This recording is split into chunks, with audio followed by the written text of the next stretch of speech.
دا ټیپ بانډه د سوات ضلع په مانکیال سیمه کې پروت یو ښکلې سیاحتي علاقه ده چې د باغران ښار له څخه نږدې 10 کیلومتره او له مانکیال څخه 14 کیلومتره فاصله لري. راځئ ملګرو چې دې ښایسته ځای ته به موږ څنګه ځو.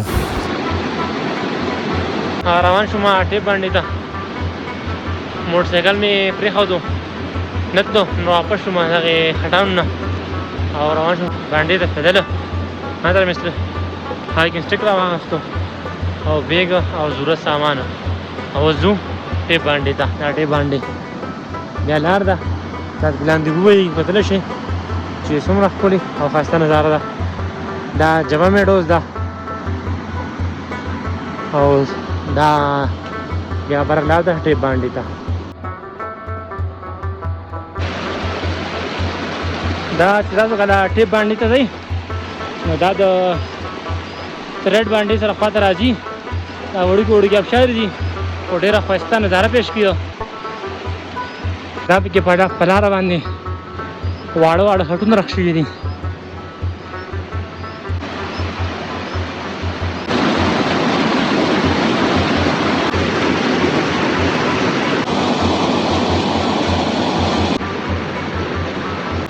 او د ټیپ بانډې تاسو نږدې شئ نو په لاره کې ډېره ښکلې ښایسته نظارې راځي. تاسو کتلی شئ دا زه ټیپ بانډې ته راورسېدم خو دا یې پوینټ دی د انټر کېدو.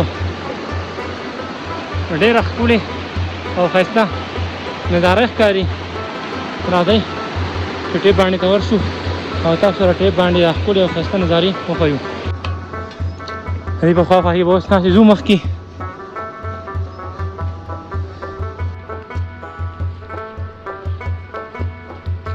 دا پلانچې میډوز نه ده، دا ټیپ بانډې لار ده. په دې لار باندې ډېر ښکلي او ښایسته ګلونه شوي دي. راشئ یو پیر ورته چکر ضرور ووهئ.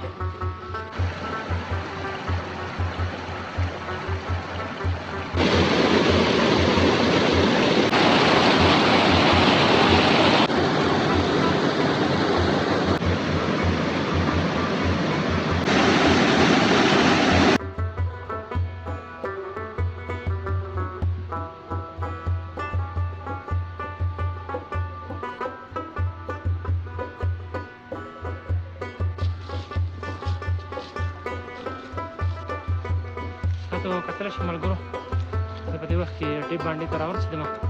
ځای په ځای کیمپونه لګېدلي دي او ډېره ښکلې او ښایسته نظاره ده چې کله په لاره باندې تاسو راځئ تاسو ته په دې ورځو باندې ډېر ښکلي او ښایسته ګلونه میلاویږي. ژړ ګلونه څنګه چې پلانچې میډوز کې دي. راځئ دلته کې اوس کیمپینګ لګېدلي دي.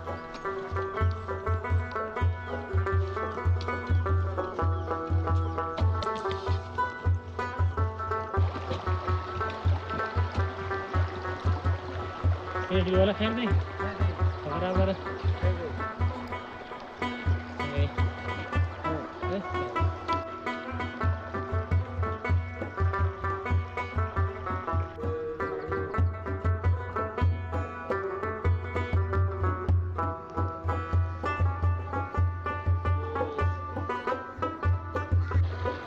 اوچ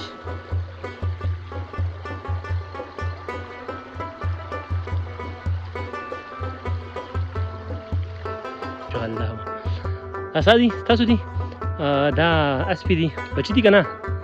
دا بچي دي او دا کوم ملګري چې تر روټۍ چې دوی دي.